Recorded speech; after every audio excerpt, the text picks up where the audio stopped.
काल संध्याकाळी वालेकरवाडी चिंचवड येथे 8:15च्या सुमारास एक अत्यंत धक्कादायक प्रकार झालेला आहे.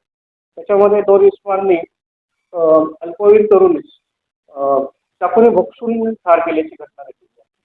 त्या अनुषंगाने सदर गुन्हा हा गंभीर असल्याने माननीय पोलीस आयुक्त तसेच माननीय डीसीपी धोनवन यांनी तात्काळ त्याची दखल घेतली आणि गुन्ह्याच्या अनुषंगाने संवेदनशील लक्ष ठेवून पत्र तयार केली आणि घटनेवरनं प्राथमिकदृष्ट्या असं लक्षात आलं की आरोपी हे जे आहेत त्या परिचित आहेत.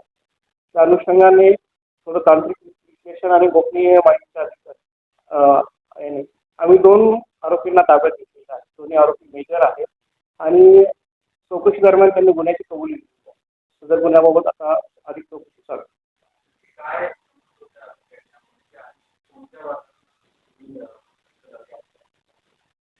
आरोपींना आम्ही रात्री उशिरा ताब्यात घेतलेले आहे. अजून चौकशी अपूर्ण आहे.